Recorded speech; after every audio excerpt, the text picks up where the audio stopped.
your Kamado or your Kamado Joe not getting hot enough? I see this in forums all the time.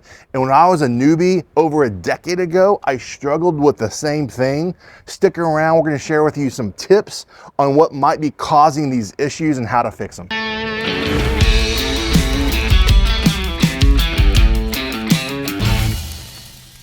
Mistake number one that causes issue of your Kamado not getting hot enough is ash blocking your airflow. Now, I'm in this fortunate place that I don't have a lot of ash messing things up, but if you forget, and this is piled high, and in addition to ash overflowing on inside the ceramic box inside, it's gonna cause issues of it stopping airflow and getting hot enough. So you want to always be dumping out this charcoal.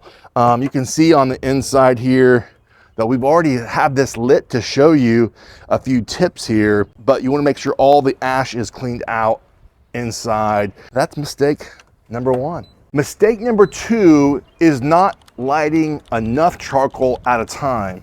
So whenever you get things going, you want to make sure that you have a grill torch or some fire starters. But some issues people do on fire starters, they only use one and put it in one spot, and then they shut everything down. Even if you have all the vents settings correctly, even if the ash is clear, if you just light one spot, most likely that's one of the reasons why you're not having good airflow and getting enough heat past 300, 400, 500 degrees. Most people complain about, I can't get it over 450, 500 that are newbies.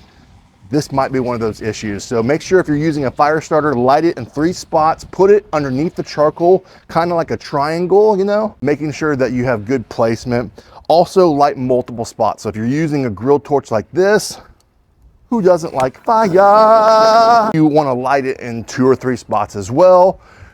For using a torch, let it light for 60 seconds in one spot. Then you ensure that you've got a good, well-lit fire. This is gonna help ensure that you actually achieve higher temperatures that you're looking for. Mistake 3 is the wrong vent settings. Now this, if you're a newbie, this might be new to you. If you're not, you're gonna be like, this is a no-brainer. Like, how don't you know it? Well, this video isn't for you. This is mainly for those beginners that need to know your vent settings matter, and you want to make sure if you're trying to get high temperatures for searing or pizza at 500 to 700 degrees on a Kamado, you want to have your control tower at the open position on that. I mean, it goes here all the way over here. You want it on that 4th little dash up here.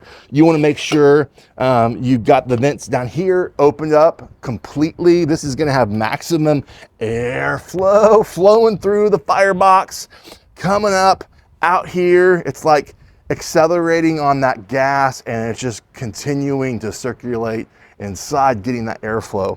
Now, if you really want to fast track that heat going higher, just take this off, especially if, now you're gonna stay on it, because if you do this too long, you're gonna get over 700 degrees and it's not gonna be fun. But if you wanna control it, which is the dynamic of a ceramic, you can control this temperature and it can stay at a steady state for long periods of time. That is a tip, and a mistake I see is you just have the wrong vent settings. Do this, it fixes it all. 4th mistake is just low quality charcoal is your issue. Make sure you have lump charcoal like KJ, or Jealous Devil, or Fogo, things like that. Find high premium charcoal. If you buy some just cheap, you know, crappy stuff, that might be an issue why you're not getting over a temperature. Some charcoal, depending on where it's made, it's going to take a little longer to burn, but it's gonna also burn really hot. And so the quality really matters. Make sure that you don't have bad charcoal. So that's mistake number 4, and that's an easy fix. The last mistake is packing your charcoal basket too full. Actually, you have great airflow. Now, I'm about to cook steaks on this, so I only have one side to show you. I've got a grill grate here, but if I even use my glove, and I'm gonna turn this, we got the Kamado Joe going, so it's beeping at us saying, hey, you've opened up the lid. But if I show you this grill grate real quick, take it off so that you can actually see the chart. See, you don't need a whole basket to get to searing. We're at 400, 500 degrees with just enough charcoal that's high quality bunched together, and all of a sudden we've reached those high temperatures. I'm not blocking airflow by just having too much charcoal, and that's oftentimes a mistake. Now, if I'm doing a low and slow and I'm trying to go 12, 15 hours, yeah, of course, fill it up. But even with quality charcoal, it can go long periods of time on less at a lower temperature. So just know that is a mistake I see, is just packing it too full and you didn't light it correctly. You have ash issues, and all of a sudden you're not getting up to, you're blocking airflow, not getting the high temperatures. So friends, let us know in the comments which tip or mistake you've made, or if there's other ones I've missed, because we are a learning community. Let us know. Be sure to like, subscribe, watch all of these different videos on the channel that might help you as a backyard griller. And if you're interested in our barbecue seasonings, check out BARTLOW'S.com. And from my backyard to yours, less hate, more love. Good barbecue. Till next time.